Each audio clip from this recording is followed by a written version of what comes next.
The power of hope and how you can use it to get ahead in life. So, to give you guys some context, this podcast episode was one that I wasn't going to do because I was already done with all the podcasts I was going to do for the day. But a thought came across my mind, and really is more so like a gut feeling. It was more so like a passion, if you will. And I'll tell you guys a little bit about it. But this podcast is one that I'm doing off the cuff. I don't have any script or anything like that. I just really want to take a moment to talk to you guys. So something that I've been really obsessed with over the past year and a half is the Holocaust.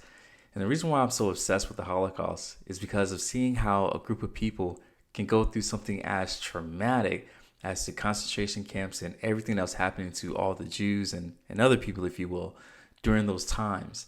And seeing a group of people go through tough times like that and come out on the other side, right? It shows that there's something to being able to go through tough times. It shows that people can go through tough times and come out on the other side. As a therapist, something that really stuck out to me was Viktor Frankl and how who was a psychologist, right? He was a psychologist and he went through the concentration camps. He talked about how people were able to find meaning even during those tough times, and that how by finding the meaning, it was able to help them to go through and survive during the probably one of the most roughest, toughest, horrific things that this world has ever seen. Something about hope, right? There's something to it that helps people to get up and take one more step forward. It's something about hope that helps people to go through paths and to do things that people would think you're crazy for trying to do. I also love talking about slavery. Obviously I'm an African American, so slavery really connects to me. But even past slavery, the whole civil rights movement is something that really, it inspires me. It's something that I'm always find myself studying, looking at, watching movies about. Like, it's something that I'm drawn to. And what happened with slavery, the Holocaust, and even the civil rights movement and many other movements was that there was a group of people who had something taken away from them. It was a group of people that were forced into a corner. And these people were willing to fight until the death in order to get free from this corner, from this suppression, if you will.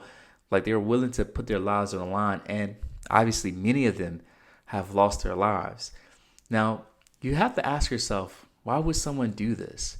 Why would someone risk being captured, right? If they're a slave and they're running to the north, why would someone risk being captured if they just saw what had happened to someone who was captured, right? So if you've seen Roots, which is a real movie, you're probably familiar with the name Kunta Kinte, right? He was a slave that was brought over from Africa, and he tried to escape.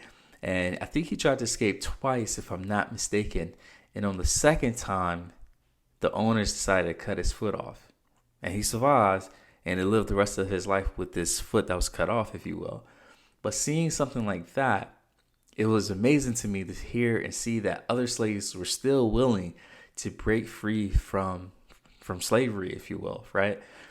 Something that Harriet Tubman, Viktor Frankl, man, so many other people, right? Those leaders, the people that tried to help break people free, something that these people did was they were able to inspire hope that there was something better for them. And it's from this hope, they're willing to risk their lives in order to see something better. Now, the person that's listening to this, you that are listening to this, there may be something that you're going through right now that's really, really tough, and you may not have the confidence right now that you wish that you had. I want you guys to be able to lean on not so much as confidence in your ability to see something in the future and believe that, hey, things are going to go well, but I really want you to lean on hope. It's this idea that, you know what, there is a chance that I can achieve these goals.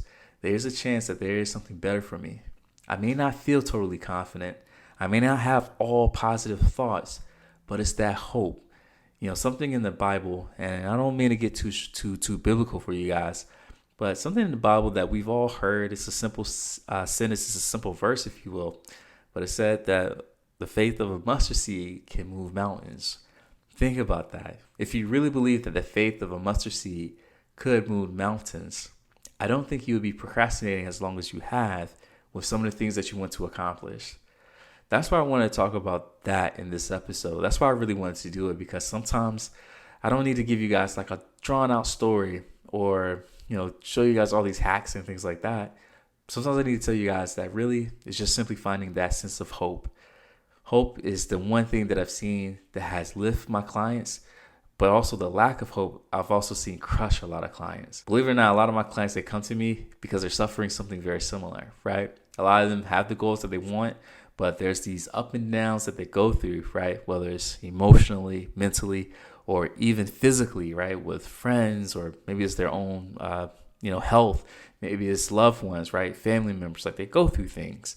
And it's because they're going through this wave of emotions, these wave of things, they need someone to anchor them down. And that's where I come from. But the thing that I see help people go out, accomplish their goals, and other people stay stuck is just this belief that they can. It's the belief that things will eventually get better. So to really help you to cultivate that hope, there's a few things that you can do. One of them is the story that you tell yourself as you look back on your past. You guys have gone through tough things and have been accomplished or been able to accomplish really, really hard things in your life. So why wouldn't this next thing be any different? I've had clients who have gotten PhDs. I've had clients who have passed really, really hard licensure tests and certification tests and all this other stuff. I've had clients who have done really great in a business venture or in their careers, right? So why wouldn't this next task, this next goal be any different? I know it's new, but you have a backlog of history that will tell you that you can do hard things. And this will be something that's very, very similar. So once you start to look back on your past and notice some of the things that you have been able to do well, this will inform you of what you can possibly do in the future. Next, I just need you to be able to focus on the present. And something I said in a previous podcast was that I just need you to be an expert in the next thing. I don't need you to be an expert in the next 100 steps that you're going to take, because we'll get there. Just be an expert in the next thing and trust that this will definitely lead you to the next task that you need to complete in order to complete and accomplish these really tough goals that you may have. And I want to also tell you guys, there's nothing wrong with having hard goals or tough goals. Don't allow that to zap you of your hope. Because these slaves that went from, let's say, Alabama all the way to New York or Boston or whatever they went, that is a long way, especially if you don't have a plane or a car like we do now. But it's because they had hope. It's because they believed that, man, things could get better. I could make it. I could find myself in a place of peace. That was enough to get them to say yes and risk literally their lives.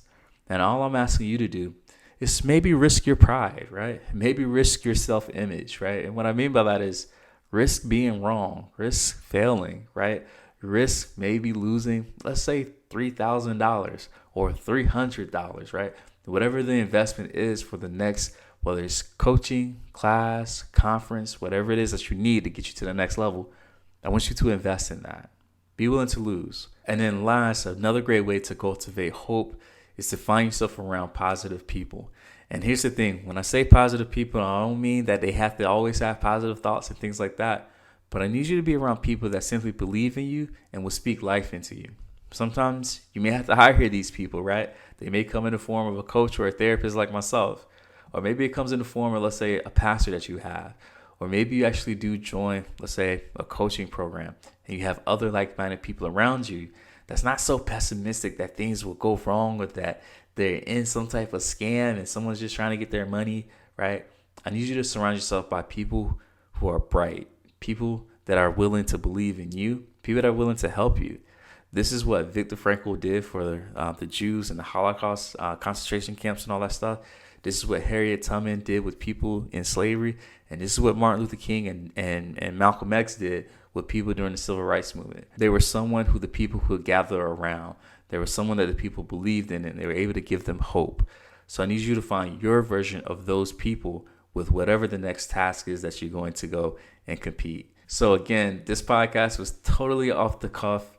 It wasn't prepared or anything like that. I just really wanted to speak to you guys because something that, again, I've definitely been obsessed with is the idea of hope, and specifically as from the Holocaust stories, slavery stories, civil rights movements, and so many other things, honestly, even different wars that I've seen, just throughout history, whether it's, let's say like the Revolutionary War, Civil War, whatever it is, even wars outside of the U.S., right?